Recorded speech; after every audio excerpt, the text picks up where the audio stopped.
بسم الله الرحمن الرحيم. السلام عليكم ورحمة الله وبركاته. إن الحمد لله نحمده ونستعينه ونستغفره ونستهديه، والصلاة والسلام على سيد المرسلين محمد وآله وصحبه أجمعين، أما بعد. حاضرین و ناظرین، یہ درس نمبر 2166 ہے، اور آج سورۃ الطلاق کی صرف ایک آیت کی تلاوت و تشریح کی جائے گی، آیت نمبر 6۔ اعوذ باللہ من الشیطان الرجیم، بسم اللہ الرحمن الرحیم۔ اسکنوہن من حیث سکنتم من وجدکم ولا تضاروہن لتضیقوا علیہن وَإِن كُنَّ أُولَاتِ حَمْلٍ فَأَنفِقُوا عَلَيْهِنَّ حَتَّى يَضَعْنَ حَمْلَهُنَّ فَإِنْ أَرْضَعْنَ لَكُمْ فَآتُوهُنَّ أُجُورَهُنَّ وَأْتَمِرُوا بَيْنَكُمْ بِمَعْرُوفٍ وَإِن تَعَاثَرْتُمْ فَسَتُرْضِعُ لَهُ أُخْرَى صدق اللہ العظیم۔ لفظی ترجمہ یوں ہے، اسکنوہن، تم رکھو انہیں، من حیث، جہاں، سکنتم، تم رہتے ہو، من وجدکم، اپنی طاقت کے مطابق، ولا تضاروہن، اور تم تکلیف نہ دو انہیں، لتضیقوا، تاکہ تم تنگی کرو، علیہن، ان پر، وَإِن كُنَّ، اور اگر وہ ہوں، اولات حمل، حمل والیاں، فَأَنفِقُوا، تو تم خرچ کرو، علیہن، ان پر، حتیٰ، یہاں تک کہ، یضعنا، وہ جن لیں، حملہن، اپنا بچہ، فَإِن، پھر اگر، ارضعنا، وہ دودھ پلائیں، لکم، تمہارے لیے، فآتوہن، تو تم دو ان کو، اجورہن، اجرت ان کی، وَأْتَمِرُوا، اور تم مشورہ کرو، بینکم، آپس میں، بمعروف، دستور کے مطابق، وَإِن تَعَاثَرْتُمْ، اور اگر تم آپس میں تنگی کرو، فَسَتُرْضِعُ، تو دودھ پلائے گی، لہو، اسے، اخرى، کوئی دوسری عورت۔ ترجمہ یوں ہے، ان عورتوں کو اپنی حیثیت کے مطابق اسی جگہ رہائش مہیا کرو جہاں تم رہتے ہو، اور انہیں تنگ کرنے کے لیے انہیں ستاؤ نہیں،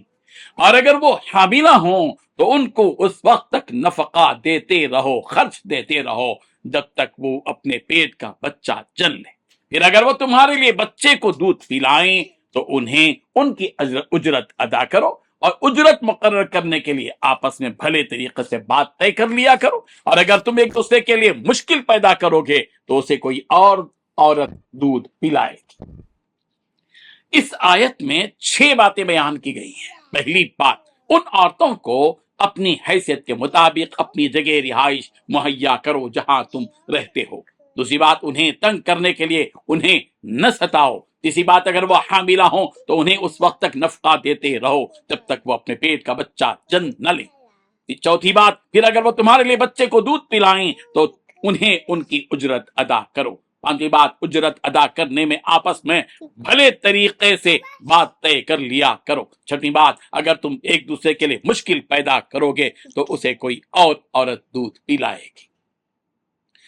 بزرگان محترم، پچھلی آیت میں اللہ تعالیٰ نے طلاق شدہ عورتوں کی عدت کی میعاد کو بیان فرمایا۔ اب وہ عورتیں اپنی عدت کہاں گزاریں، اور انہیں اس عدت میں نفقہ کون دے، خرچ کون دے، ان تمام احکامات کو پروردگار اس آیت میں بیان فرما رہے ہیں کہ اے مردو، اگر تم اپنی بیویوں کو طلاق دو تو ان کی عدت پوری ہونے تک انہیں اسی جگہ رہنے دو جہاں تم رہتے ہو، اور جن سہولتوں میں تم رہتے ہو وہ ساری سہولتیں بھی تم اسے مہیا کرو، اور اچھے بھلے طریقے سے اسے رہنے دو، اور اسے کسی قسم کی کوئی تکلیف نہ دو، اور نہ ہی اسے تنگ کرو کہ وہ گھر چھوڑ کر جانے پر مجبور ہو جائے، اور جس قسم کی غذا تم اپنے لیے اختیار کرتے ہو وہی اس کے لیے بھی پسند کرو۔ اسی طرح اگر وہ عورت جسے تم نے طلاق دی ہے حاملہ اگر ہے وہ تو اس کے بچہ جننے تک کا انتظار کرو، اور اس وقت تک پورا خرچہ تمہیں اٹھانا ہوگا، اس کا رہنا سہنا، اس کا علاج و معالجہ وغیرہ، یہ ساری ذمہ داریاں تمہاری ہی ہیں، جیسا کہ نبی رحمت صلی اللہ علیہ وسلم نے طلاق شدہ عدت گزارنے والی عورت کے بارے میں فرمایا کہ اس کا نفقہ اور سکنا یعنی رہنے کی جگہ خرچ کرنا شوہر کے ذمہ ہوگا۔ جب وہ عورت بچہ جن دے تو اب وہ عورت تو تمہارے نکاح سے نکل گئی، اور تم پر اب اس کا نہ رکھنا یعنی اس کا سکنا، رہنے کی جگہ دینا، اور نہ ہی نفقہ، کچھ بھی لازم نہیں، لیکن اس بچے کا نفقہ جی تم پر واجب ہے۔ اب چاہے تو تم اس کی ماں یعنی مطلقہ تمہاری بیوی اس کو ہی دے دو کہ اس بچے کو دودھ پلائے، راضی کر دو، یا پھر کوئی اور انتظام کر لو کہ کوئی عورت دودھ پلائے۔ اگر تم نے اس کی ماں کو ہی دودھ پلانے پر راضی کر لیا ہے تو تم پر ذمہ داری ہے کہ تم اس دودھ پلانے کا معاوضہ دو، اس لیے کہ تم نے تو طلاق دے دی ہے، اور اس کو اختیار ہے چاہے تو پلائے چاہے تو نہ پلائے، اور اگر پلائے گے تو تم معاوضہ دو، اور یہ معاوضہ آپسی رضامندی سے طے کر لو۔ اگر وہ زیادہ معاوضہ طلب کرے یا تم اسے کم معاوضے پر دودھ پلانے پر مجبور کر رہے ہو تو ایسی صورت میں اللہ تبارک و تعالیٰ نے دونوں کو اختیار دیا ہے کہ چاہے تو وہ پلانے سے انکار کر دے یا تم کسی اور کو اسے دودھ پلانے کے لیے لے آؤ، یہ تمہارا اپنا اختیار ہے۔ کیا کس قدر بالکل دو اور دو چار کی طرح پروردگار نے دودھ کا دودھ، پانی کا پانی کر دیا ہے، صاف احکامات نازل کیے ہیں۔ ایمان والوں کو چاہیے کہ اللہ تبارک و تعالیٰ کے ان احکامات کو سامنے رکھیں۔ ضدی، انانیت، غرور، گھمن اور ایک دوسرے کو تکلیف دینا، یہ ساری وہ چیزیں ہیں جن کا تعلق اسلام اور اسلامی تعلیمات سے نہیں ہے۔ اللہ تعالیٰ ہم سب کو عمل کی توفیق عطا فرمائے، آمین۔ وآخر دعوانا ان الحمد للہ رب العالمین۔